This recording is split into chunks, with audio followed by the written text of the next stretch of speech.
Okay, time for another special guest now, and we have on the show. I'd like to welcome British priest Reverend Lucy Winkett from St James Church Piccadilly. We'll be touching on infidelity in relationships, or loosely speaking, about cheating during this time of the calendar, in association with a survey put out there by Ashley Maddison. Welcome, Lucy Winkett. It's lovely to meet you. Thank you very much. Hello. And I just want to kick off today's interview. I'm going to kind of cut to the chase here. The Ashley Maddison studies found that 2/3 of cheating spouses declare having a religious affiliation, and a third consider faithfulness to be an integral part of their lives, despite wrongdoing, i.e. cheating, which still goes against their morals. Yeah, I guess it's. I think Ashley Maddison themselves were a bit surprised by that finding, and I can understand why. I think the people who are signed up for that particular agency are looking for, as they would say, discretion, but that attracts people who are looking for a partner outside a committed relationship, whether that's a marriage or not. So I think it probably was surprising for them that so many people said that they felt themselves to be religious. And I want to move on to my next question. Can we see cheaters using faith as an appeasement? I think the other bit of the research that I thought was interesting was that they were also asked whether they wanted the church to change its teaching on marriage or faithfulness, and they said no. So there was a double think going on there. I think that's quite an interesting thing. So people were looking to have an affair, but they also were religious, but they didn't want the church to kind of change its teaching. So they wanted the church to kind of be, I'm speaking as a church person, as a priest, they want the church to be quite remote from them, a bit distant, and to kind of judge them in some way. And I suppose I feel that I don't want to be cast in that role. I think we should resist that. Churches, churches of course can be judgmental places. Everyone can be a bit judgy sometimes, but actually that's not what we're supposed to be doing. We're supposed to be places of compassion and understanding, while at the same time really trying to keep the promises that we've made. So I think if you make a promise, whether that's a marriage promise or not, a commitment promise, to try to keep it is obviously the right thing to do. But we all make mistakes. Yeah. And moving on to the study as well, have you seen disloyalty, or there's so many words, and faithfulness, the list goes on. Have you seen unfaithfulness in relationships in both genders? Well, I think absolutely. I would say all genders now, as we're in the 21st century, moving through understanding human identity. It's much more complicated than once we first thought. So I don't think it's particularly more men or women. To be honest, I think that people get themselves into complicated situations, and certainly as a priest, I've spent a lot of time with people who've got themselves into a mess for one reason or another. And the right thing to do is not to sit in judgment over them, but to just walk beside them. And if there is a kind of, if they want forgiveness, or if they want to try and ask their partner for forgiveness, quite often that's a long road. That's a hard road to go down. But if it can be done, then sometimes the relationship is even deeper than it was before. And in the study from Ashley Maddison, the study of both husbands and wives found that quite a high proportion will be contemplating or actually going to a place of worship this time of the year. Yes, of course. We're in the Easter weekend. It's the most important festival in the Christian year anyway. And religions obviously have festivals all through the year, but for Christians, this is the most important, alongside Christmas.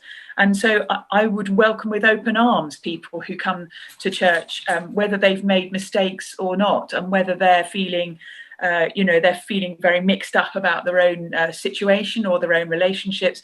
In my experience, we're all grown-ups in the world. We're all trying to make our way through the world. And sometimes, you fall in love with someone that makes your life very complicated. I just think that's human nature. At the same time, we will always want to be a community of faith that is trying to encourage us all to keep the promises that we made, to be faithful. Thank you. And a quarter have been so weighed down with their lies, they have finally admitted about their misdemeanours, but not to the other half, but friends being the ones confiding in. Sometimes it's easier, of course, just to talk to somebody outside the situation, and that's a really good thing to do, to try to talk things through. You get an outside perspective. And again, speaking as a priest, sometimes not even in a formal confession, which I couldn't talk about, but just as a kind of conversation, sometimes people will come and say, look, I've got myself into a mess, and I thought I wanted this, but I don't, and I still love my husband or my wife. What should I do? Other people are saying, I'm looking for something outside a relationship or outside a marriage, and I'm feeling very desperate about that. What should I do? So I think it's always a good idea to talk it through with someone that you trust. But we're in very deep. We're in deep themes here, trust and faithfulness and forgiveness, all of those kinds of things. And the ideal is that you try to be a trustworthy person and be a person that other people can trust, and therefore live a trustful life. But sometimes that just goes wrong. And church isn't absolutely the right place to bring all of that stuff that you're worried about. And thank you for that. In the survey, which surveyed 3,600 people, just 3%. Hardly any of the British love cheats believe they are committing an ungodly sin and are requesting a better sex life at the same time. Could it be just a sign of the times where society's going, relationships have changed, and people's attitudes have changed? Yeah. I mean, I think it's a question to debate. It's a question to explore. Obviously, life expectancy is a lot longer these days than when an expectation about marriage may have been formulated. In previous centuries, you wouldn't have had to contemplate being with the same person for 50 or 60 years. So I do understand that there's a conversation to be had there. But again, I think I would go back to appealing to people's better nature, because underneath all of that, sometimes people get very lost in the deception that they're building up, and they've told one lie, and then that leads to another one, before you know it, you're in a really tricky situation which you feel that you can't get out of, and you feel trapped in. So in my experience, that never works. People think that it's going to work, and they think that they're happy, but it just never quite comes off in the way that they think it's going to be. So again, rather than judging that or standing in judgment over it, it's important to say, we are all human beings, but in the end, do you want to be a person who trusts and is trusted? Do you want to be a person who keeps the promises you make? Most people want to say yes to that.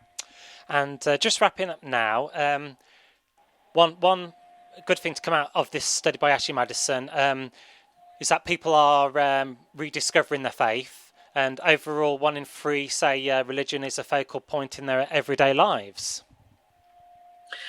Yeah, I think, we've all had a really tough year, and many people have had a really, really, really tough year. And for some people, that community spirit, whether that's been online or whether that's been in person, where you're able to talk through some of the deeper themes of living.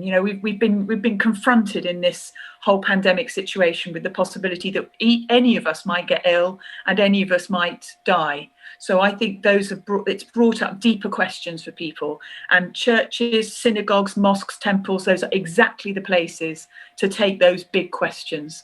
Thank you. And finally, what's the secret to a long, strong relationship? Is commitment, having an understanding with each other, and just talking about things, getting issues off your chest? Whenever I've spoken to couples who've been together for a really long time, and I mean 50 or 60 years, they often say something similar, which is communication. Keep talking. whatever the issue is, try and tackle it together. You're one team. You're kind of facing the world together. That's what they often say, and they often say that a good sense of humour is absolutely essential. So I'll go with that. Yeah, that's great. Well, on the lighter note there, thank you so much there to Reverend Lucy Winkett, talking me to today in association with Ashley Maddison regarding a survey put out there about cheaters and how religion is kind of going hand in hand during this time of the year. Thanks. You're welcome.